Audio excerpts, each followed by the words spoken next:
Happy holidays. Want to give your host a gift? Consider subscribing, rating, and reviewing the show this holiday season.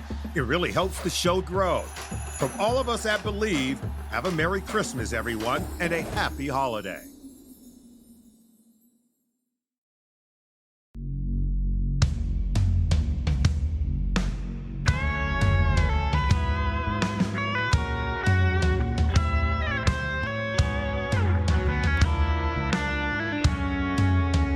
My career in the entertainment industry has enabled me to work with a diverse range of talent.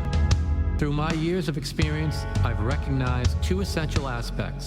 Industry professionals, whether famous stars or behind-the-scenes staff, have fascinating stories to tell.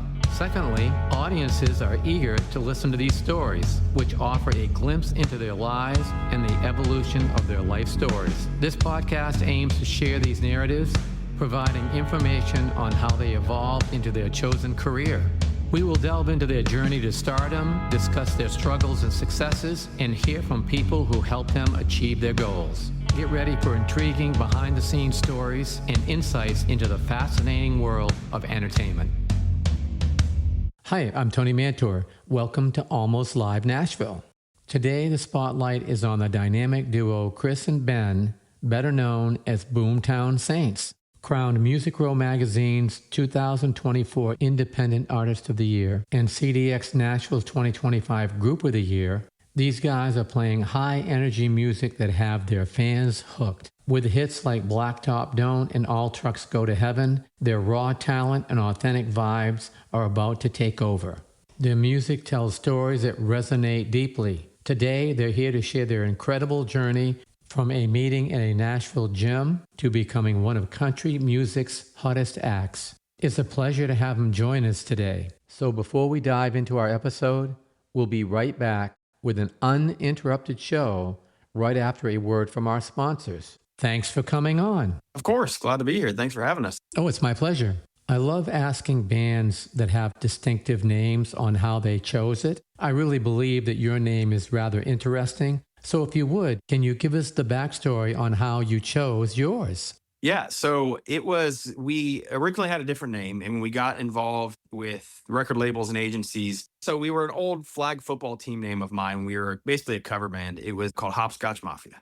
I did it because we were playing the college circuit, and it was fun, and people remembered it. But again, when we got involved on the business side, everybody remembered us for different reasons. Half of them loved it. Half of them thought it was the worst name they'd ever heard in the history of music. So we were in the studio, actually. We were talking about a name change, and there was a magazine that said Boomtown on it. And we started talking about what a boomtown is. And a boomtown is a town that sees unexpected prosperity. You know, is a coal mining town, oil town. That was kind of what was happening. We were in the studio recording after just being this cover band and just out of the middle of nowhere, coming out of COVID, we're sitting there recording in this state-of-the-art studio. And then we have a strong background in faith. And so we were coming up with a visual. We wanted a visual to go along with it. And we decided, why not give a nod to our faith? And that's where Saints came from. Yeah, that's a great story. Now, you said you was recording. Once you got the name changed and everything was rolling along, what led you to do what you're doing today? Everything, the music that we've picked, the music that we've written, it was unintentional at first. And then we figured out that, oh, shoot, everything we're doing has very much a positive twist, a positive message behind it. You could even call it rooted in faith. And so we started recording these songs, and we wrote some of them. With some of them, our record label head brought to us and was like, do you like these songs? And he's Noah Gordon and Gary Crane. They're incredible at picking music when we pitches. And so we started recording, and we started realizing we kind of had a sound, a positive feel, a positive tone to our music, to our message. And it seemed to go right along with our live show, which is very much our focus, is to just make sure everybody has fun. It doesn't matter what that means. We try to reach everybody and make sure they forget what's happening outside of whatever venue we're in while we're on stage. So that kind of, just kind of the way it's come about and what we've become was kind of organic, but it was all rooted in, ultimately was rooted in just wanting to have a positive influence on something. Yeah, that's great. When you can be a positive influence on people, nothing better than that. So how did you guys connect? We met at the gym. Okay. And so I was a solo artist, and I needed a bass player. I asked Chris to kind of just help me find someone, because I was at the end of my career being a solo artist. I was going to go back to medical school and become the worst doctor you've ever seen. I asked him to do that, and I said, man, I really don't at one point I couldn't find anybody. I said, "You play guitar, you can play the bass, and you can hold a stick up there and make it sound halfway decent." Nobody pays attention to the bass player anyways. I'm just kidding for all the bass players. We love you. If you want to see a show go off track real fast, piss off your bass player. And so I asked him to do that. We went out and played in Athens, Georgia. This was what, Chris, almost 7 years ago? 7 years ago. It was over 7 years ago now. And kept getting invited back. There was a different energy on stage. It was something that I had lost that he brought back to it. And it just became a party. And then the Hopscotch Mafia, God bless our families for living through that, because that was the weirdest name I'd ever heard in my life. And I had somebody come up and ask me, they were like, "Well, are you little white redneck?" And I went, "No, I'm big white redneck." I was, it is what it is. I'm not going to go by a rap name. But yeah, that's kind of how we met and how things got started. Yeah, that's a great story. Once you met, then you started performing. Things started working out. Everything started falling together. Everything had a positive vibe, looked like it was going to work out well together. When did you start writing your own material? COVID. COVID, we were kind of writing, and we had this idea of what we wanted to do. And we actually started getting some traction right. Like when I say right before COVID, I'm talking like a month before everything shut down. We started getting involved with, talking to record labels, because we were like, let's just try this thing. And so during COVID is really where we started refining. You had over a year to plan your attack when we came out of it. And so we were writing and we were working on things. And yeah, that's really where it all came together, was just in the planning phase, because we had so long to plan. Yeah, I hear you. There was a lot of bad things that happened during COVID. I mean, I had artists I was supposed to be recording. I had artists that was on tour. And because of COVID, all of it came to a complete stop. There were also some very good things that happened during that time too. Stories just like yours, where people got together and started doing things. Once you got through COVID, then you realized that a lot of things that you were doing was actually working. What was next for you? So Gary Crane, our manager, he's been a friend of mine for 15 plus years at this point. I just was a buddy with him. I was in the corporate world. I was doing healthcare stuff. And Gary heard what we were doing, and we played for him one day. And he's in radio, so he doesn't take credit for it, but he's one of the key drivers behind Lightning 100 becoming the one of the biggest independent radio stations in North America, or the biggest, at least when he was the PD in North America. And so he heard it, and he just made some phone calls, and he was like, "Look, you guys have something here." When he got involved, it really kind of took off. It started, we didn't have the Rolodex. We couldn't call people, but he could, and he did. And so he called Noah Gordon, and Noah Gordon at the time was with the record label, but he was getting ready to start his own record label. And they started producing us, and we had 4 songs that we recorded, and they came out, I think, better than anybody expected. Yeah, once we had that in hand, Noah was like, "Well, why don't we just start with you guys?" And that's kind of how it started. We just kind of came out of the gates signed. It was kind of a very, very favorable position for us to be in, and not a story many people get to tell. Yeah, that's nice. When you went in the studio, were you recording your own songs, or did you do other songs written by other people as well? A little bit of a mix of both, actually. It's been since we started recording, and every time we go in, it seems that we, except for one time where we only recorded one song and it was ours, every time it's been about half and half. So, I mean, our job is to put out music that people want to hear. And so one of the ways we do that is try to remove ego from the situation. And we just try to catch the song that if it moves us, we assume it might move somebody else. And yeah, half of them we thought were good, better than some of the pitches we had. And then the other half were better than the songs we wrote. So we've just taken the approach of whatever's best, we record, and half of them's been ours, half of them haven't. Yeah, I love that attitude. It is a great one to have. When you are looking for the very best song to record and release, when you can get the music performance and the vocal performance to go along with it, so when the listener hears it, they believe it. There's not a better way to get a hit record out there than that. So once you got the songs picked, then you got in the studio, you got them recorded, then you proceeded to get your first single out there. How did that go? Better than expected, I can tell you that. And it didn't flop. I mean, that was...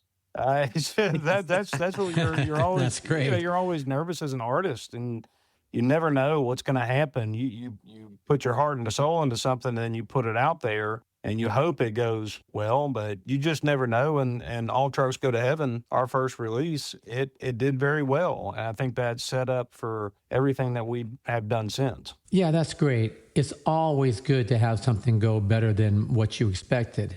Now, earlier you mentioned your Christian faith. Does your music and your writing tend to lean towards that positive country vibe? Yeah, it's one of those things that we found out that it wasn't, like I said, it wasn't intentional at first. Now we have a little more of an eye on it, understanding that we get a lot of comments on the road because we are very intentional about positive messages when we're on stage. And we get a lot of comments, get a lot of messages on our social media of people telling us how it positively impacted them and how things have, we get a lot of very flattering things that are said, things that are much bigger than us. And so at first it was kind of unintentional. Even All Trucks Go to Heaven, the song, we didn't write it, but it was the first one we ever picked. And the song is about, as long as you keep going, you're going to be all right. Things are going to change. Things are going to change in your life. Everybody's going to age. You're going to lose people. You're going to lose things. You're going to lose abilities. You're going to lose material things. But no matter what you're going through, it's told through a truck, all trucks go to heaven. Unintentionally, we picked that song. And then as we've kept going, everything's always had a positive spin on it. Even our heartbreak songs, we have two of them. One of the very first ones we wrote with our friends, Keith and Adrian Fallace, it's called How to Lose a Lady. And it's basically you're going in, you're saying, look, I don't have the love of my life, but here's exactly what I did. And I'm telling you now what not to do because I could write a book on it. And these are the things that I did wrong that you need to change. So even that had a positive spin, which was taking something negative and turning it into a positive. But now the one that's on the radio right now, This Side of the Dirt, it was very intentional to write a song that had a positive message with a faith-based undertone.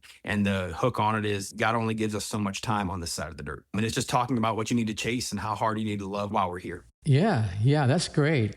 That's a truly great message. So what's a typical audience look like for you?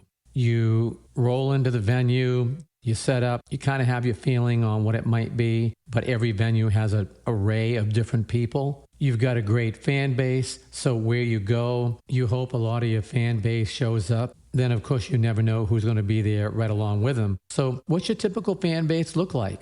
I think it's still kind of all over the place, like you said. I don't think we've gotten pigeonholed into any one kind of fan base, which I think is advantageous for us in the long run. Like, it's not just metal people, it's not just country people, it's not just faith-based. It's everybody because that's our show. It is for everybody. That's just great. It's always great to have a diverse crowd that gets out there and enjoys your music. So you finish the show, you're at the merch table, you're doing your pictures, you're doing your autographs. What's the feedback you're getting? A couple things primarily. So first of all, I mean, we have a lot of people tell us how much fun they had. I mean, and that's not saying like, oh, we just must be fun. We've been very intentional about putting a show together that is so that people feel that way. I mean, our first 4 songs out of the gates, we do such different things to capture different demographics, different types of audiences. By the time we're 6 songs in, we've given something for everybody, but the energy is, we try to keep the energy as high as possible through the entire show. That's one thing. The other thing, though, that is probably the most impactful thing we get is we get people that come up to us and they tell us, I mean,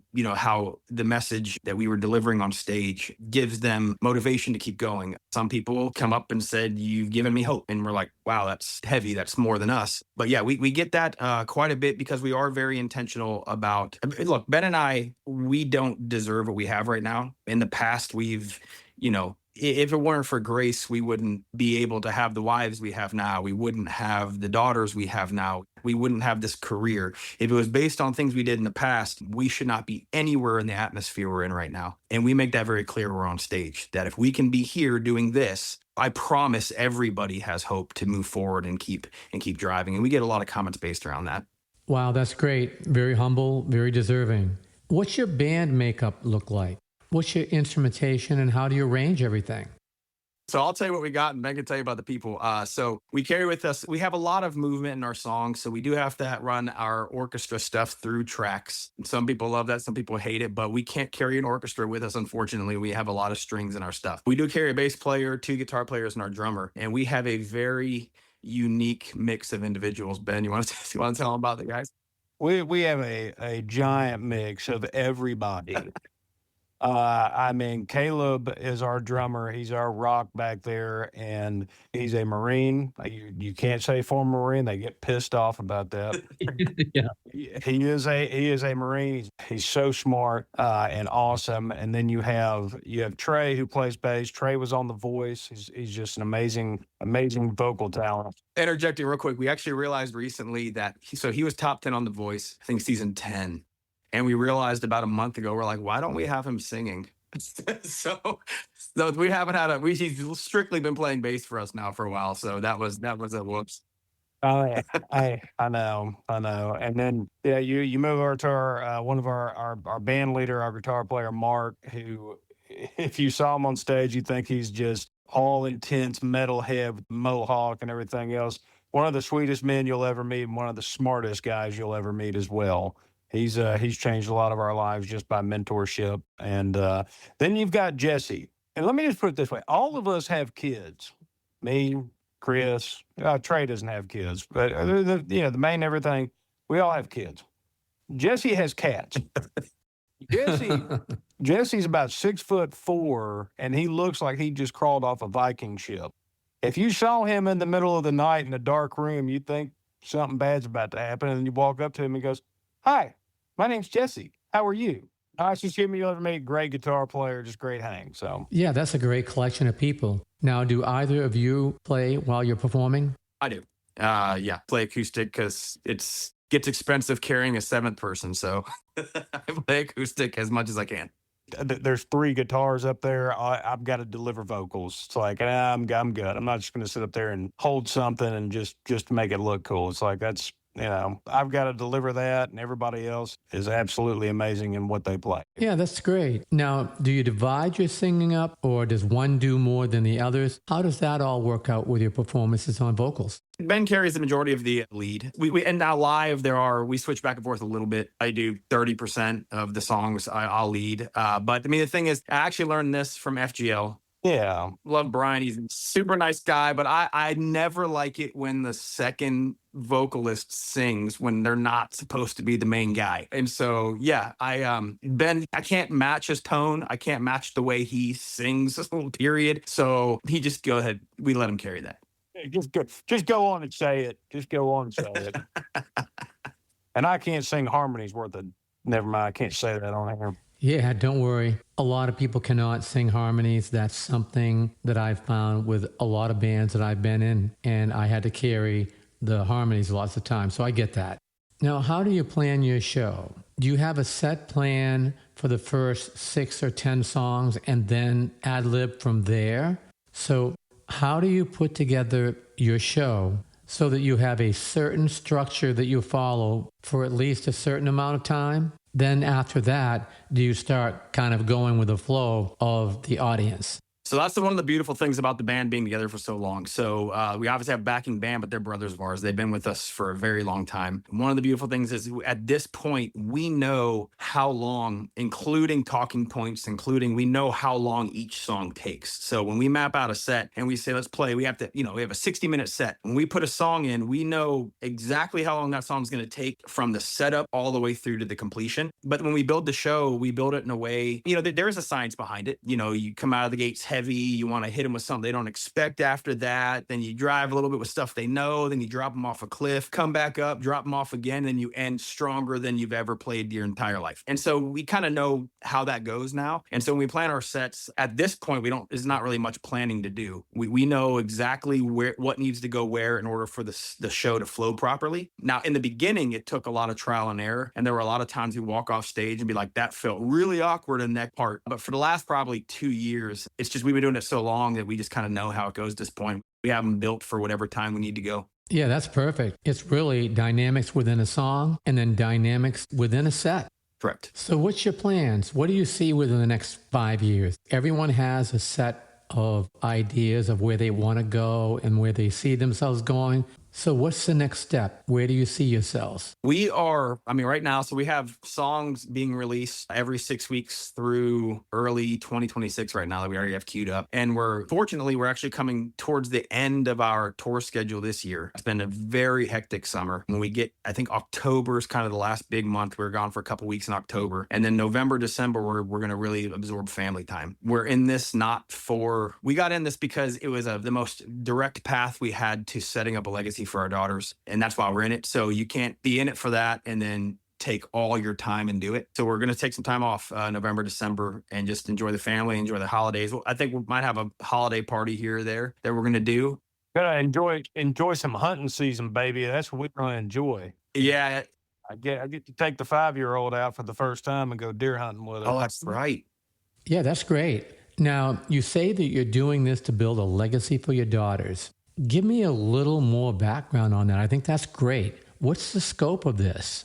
I guess that's kind of where to start. When I was in the corporate world, I was making more money than I ever thought I'd make in my life because I didn't grow up with much. And I was traveling the world. And I mean, Ben, he was a solo artist and he was doing all these crazy shows and opening for the biggest acts, opening for Florida Georgia Line, doing all these things. And you find yourself in a bit of a void emotionally. I was very unhappy in what I was doing. Ben, I mean, I know he had happiness, but it's a loneliness. And I had daughters and I was always gone. Just wasn't a present father. And the thing about doing music is you have to push really hard and it's extremely busy. But the thing is, when we come home, we get to be home. When we come home, I get to pick my daughters up from school. I get to be here to do homework. I get to take them out to dinner. I get to watch movies at night because I'm not on the clock all day long. And when it's all said and done, we're on our deathbed. People aren't going to be talking about that contract I won or that time Ben opened up for, Travis Tritt. They're going to be talking about like, oh, remember when in this era and they were home all the time and this story when we went on this vacation together, or Dad used to always be there when I was home from school and sit on the front step. And that's where it started. We were like, what kind of legacy are we going to leave that they remember us by, but also have the opportunity to make the type of money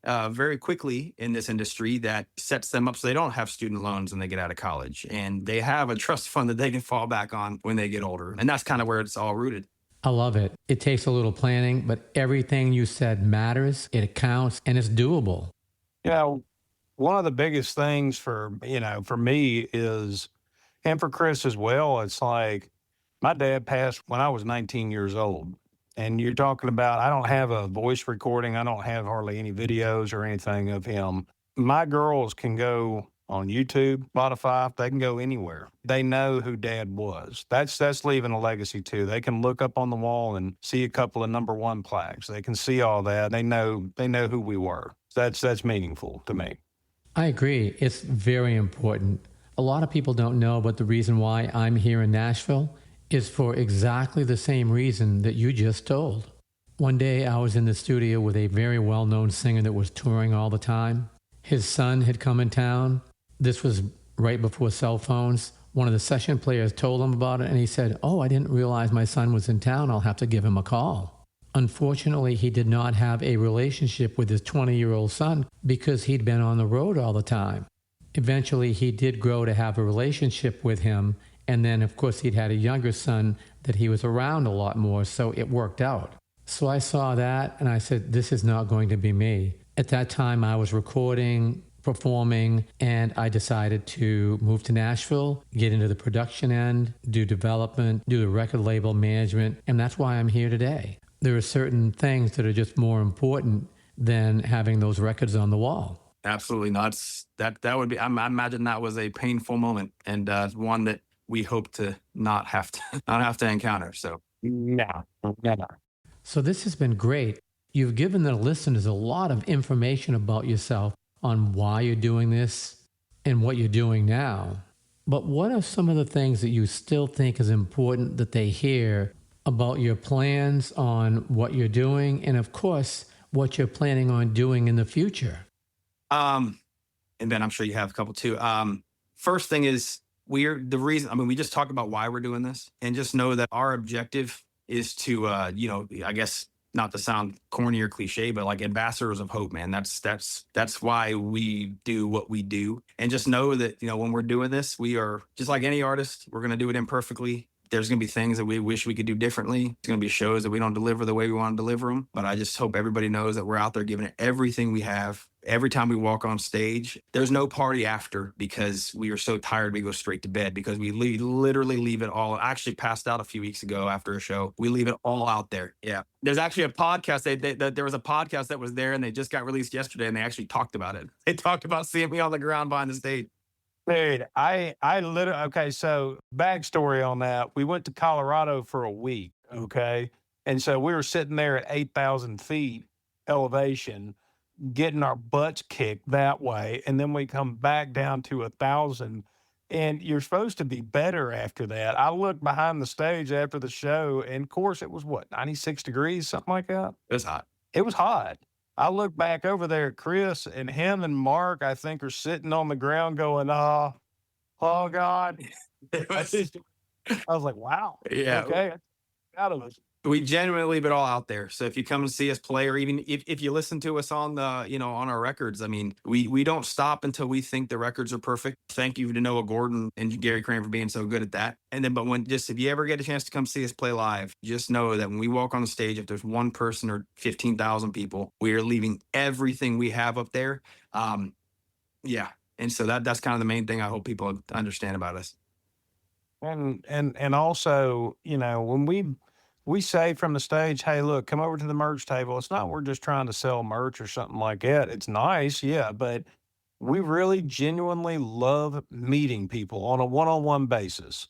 And that's more important than anything. If you can make a fan one person at a time, that means the world.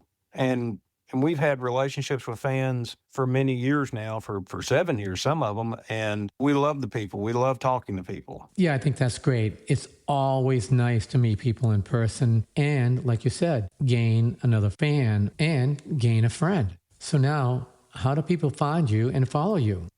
So if on Instagram and TikTok, we are at Boomtown Saints. On Facebook and .com, we are Boomtown Saints Music. And we give a little bit of different stuff on all of them. Also, please go follow us on things like Spotify if you can. It actually does. People don't realize how much a quick follow, even on Spotify, Apple, it does for artists. It goes a very, very long way. So yeah, you can find us anywhere. It's either Boomtown Saints or Boomtown Saints Music. Yeah, that's great. Well, this has been awesome. Great conversation, great information. I really appreciate you taking the time to join us today. Man, thank you so much for having us. We really appreciate it, especially somebody with your background and your clout in the city. We really appreciate you giving us some time. Thank you, sir. Yeah, it's been my pleasure. I've really enjoyed it. Thanks again.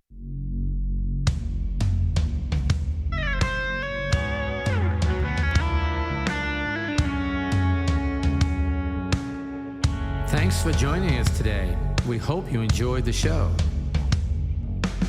This has been a Tony Mantor production. For more information, contact media@plateaumusic.com.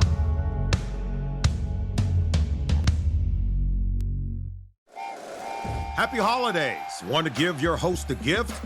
Consider subscribing, rating, and reviewing the show this holiday season. It really helps the show grow. From all of us at Believe, have a Merry Christmas, everyone, and a happy holiday. If you like the show, please take a moment to rate, review, and subscribe. It really does help the show to grow. Thank you for listening.